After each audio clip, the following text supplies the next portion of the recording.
everybody, it's Stars2 As you can see, today we are going to be reacting to the source.com is kind of dumb thing. This was suggested by Rainbow Pal. Yeah. Rainbow Pal, remember to leave a like, and I think you're subscribed. But let's get into it right Sure, a lot of you guys have heard of a website called thesource.com. It's pretty much the go-to website when you need to write a paper or you have to sound super sophisticated, but you don't know how to. You can't just write like normal people talk in day-to-day life. Are you crazy? Do you want people to think you're stupid or something? Use fancy words like baffling and henceforth and obsequious. Obsequious. I'm getting off track already. But why do you teachers want us to write things in a way that most people don't speak? Makes much more sense to write a paper in the words you would use instead of someone in the 1800s. If I want to say penguins live in the cold, I want to be able to say penguins live in the cold. I shouldn't have to go out of my way to change it. Penguins, one of the few flightless birds on this planet Earth, live in an uncommon environment compared to other animal species and avians. They can be found wandering the icy barren land of Antarctica and other extreme cold climates. I got the same exact point across in both paragraphs, but one took me 6 seconds to write, and the other took me 8 minutes, plus miserable points. No joke, I sat there at my computer for like a solid 3 minutes, just staring at my script like, I really don't want to do this right now. Why is this a thing? Why do people expect this from people? The teacher doesn't even talk like this. If anything, it just wastes everyone's time, and it still turned out like crap. Like really? Icy barren land of Antarctica? What? The only other scenario I can think of that actually uses language like this are those super dramatic animal documentaries. Faster than a cheetah. More muscle-bound than a gorilla. More agile than a great white shark. Swooping overhead. Feasting on our streets.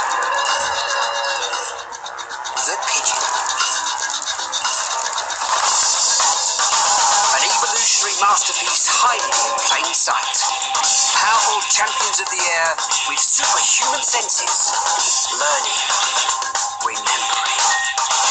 Think of the time you could save if we could just write our complete opinions on essays without sounding like we crappily plagiarized Shakespeare. We could be a lot more productive as a society. Just kidding, we'd all still look at memes on the internet. But think about how many more memes you could look through just by saving that much time writing essays. Take note, teachers. I know you don't like reading through all our hogwash either.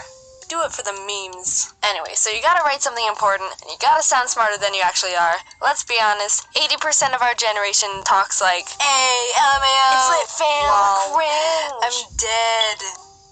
I'm sorry. So what do? Thesource.com, baby. Why would you use the word said when you can write aforementioned? Why walk somewhere when you can perambulate? Who thinks anymore? I intellectualize. It doesn't matter if you can pronounce the word. It's all about the aesthetic of it. Look at these beauties. They're what's gonna get you that A- on that essay, not these lackadaisical words that normal people use. Shoo, get out of here. It also works with resumes. At least I think so. I haven't written one before. You have to sound way more qualified than all these other lamos. You're the one who's been gainfully employed at one of the top 10 food chains in the United States and have manufactured and specialized in the serving occupation for half a year before discontinuing the position. See? That sounds way better than saying that you worked at Applebee's for 6 months before being fired. I got a good starting word for all you folks out there looking to impress people with big words. Equanimity. Yeah, toss that one into a conversation and just watch the people gawk at your knowledge. Hey, that Colin's got some pretty good equanimity going on over there. He'll probably do good on the test tomorrow. I do have one question for the internet. How many of you sneaky little beans use the website for work and studious things? I didn't even use the website for that one. Ha! And how many of you use it for writing fan fictions? I really want to know. Do you wonder this? I wonder this. Do more students use it, or do more fangirls use it? I'm not saying I read fan fiction, but I know enough about the internet to understand that there are people out there who can get pretty expressive with their fan fiction stories. Like, yeah. Thesource.com people. Is there a way to, track I don't know, the percentage of users who look up average words and the percent who look up more questionable ones that are more passionate, smirking, ravenous, eyes widen, grinned, seductive. I'm stopping there. So, let's conclude the video by revamping some common boring phrases with the help of thesaurus.com. Actions speak louder than words. Hoopla blab's more rambunctious than discussion. Best thing since sliced bread. The most superlative instrument from the time of hacked nourishment. Don't cry over spilled milk. Disallowance to mourning over scattered liquid produced by mammals. You can also replace liquid produced by mammals with moo juice. How are you today? To what degree come about your mood here and now? Okay, that would be great. Acceptance. The one in question would prevail out of this world. Would you like to hang out? Do you authorize conduction of our own selves constituting a gathering appointment? Of course.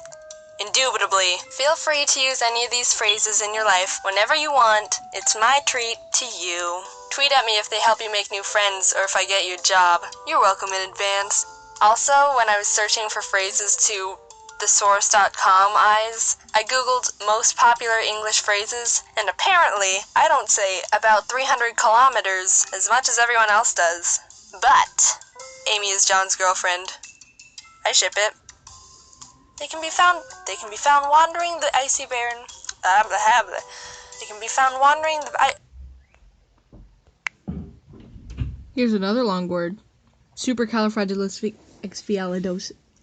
Oh god. Oh, that was just no bad. That was horrible. Well, I think it's time to jump into hyperspace. And before I go, just wanted to say, come back and I will have another reaction today. Don't worry, Clash Royale. I'm just having a little mishap with it. You will see more of that.